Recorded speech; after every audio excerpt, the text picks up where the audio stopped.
Introduction. Present day Michaela. I was 12 years old the first time Todd Kingsley grabbed my left breast and asked me if I had ever had sex. What surprised me the most? His question or the fact a 79-year-old man had his hand firmly cusped around my left breast? I have no fucking clue. But I remember what clothes I had on that day. I remember the blank stare in his eyes. I remember the speck of chewing tobacco stuck in his teeth. And I remember how the lighting coming through the barn door behind him lit his back and darkened his face so that his face looked as dark as that moment did. Even though that moment happened nearly 16 years ago, the side effects of that moment and the moments that followed still come and go. The one struggle that remains more constant than some of the others is the mental struggle. It has always felt like several taunting ghosts hiding in the closets of my mind. They keep me aware of their existence, but never announce when they will come out to haunt me again. I suppose if I were a ghost, I would do it that way too. Making an announcement seems like it would erase the whole point of haunting someone, but still, a warning would be nice instead of anticipating when their next appearance will occur. Will it be when someone approaches me too far? Will it be when someone approaches me from behind or too close to my right, or when someone places their face too close to mine? Or will I return to outer space the next time someone tries to kiss me? More on that in the next book. Or my scariest fear. Is there another ghost in my mind that I don't even know exists? I try to remind myself we all have ghosts, and issues arise not because I have ghosts, but because I try to cover up the ghost or deny their existence. Can someone call Ghostbusters? Everyone has their go-to protective mechanisms. My drug of choice has always been, make it look perfect. At all fucking costs, Michaela. Make it look perfect. Then if I can't make it look perfect, I bury it or pretend like it's not there.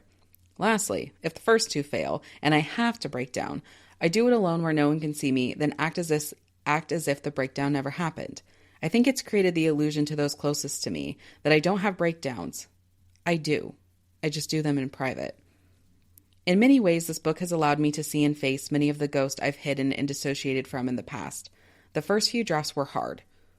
I call the first draft the rage pages because, fun fact, I still had a lot of rage stored in my body that I didn't know about. But the writer in me envisioned how I would write this book. We would start with the first day he touched me, build to the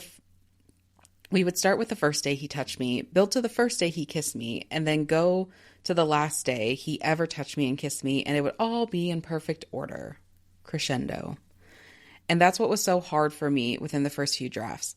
I had to face the fact that this book would not go like the perfect picture I painted in my head because Michaela does not remember everything in perfect order. Therefore, she couldn't write the story as she originally envisioned. Fiddlesticks. To deal with the rage that emerged from the first few drafts, I had a spiritual guidance session with my friend Kimberly to help clear the anger. Once we released the anger from my body and mind, it allowed creativity to flow through me in a way that I had never dreamed possible. The more I wrote, the more I started to appreciate the mental scars and the depth and the understanding they have brought into my life. For as long as I can remember, I have prided myself on having a good memory. I didn't have to work as hard as the other kids in school because I could see something a few times and remember the material exactly as I saw it. Then I entered the summer of 2008, and it became a better strategy for my brain to forget the images it saw than to remember them. Because of this, I was guided to write from the perspective of 12-year-old Michaela. 1, because it's her story. And 2, she remembers how the story goes better than I do. But even then, some parts of the story I've come to accept may always be the Swiss cheese part of my memory, and hers too. So without further ado, here's the story of The Barn Off of Colfax Lane, as told by 12-year-old Michaela, Swiss cheese and all.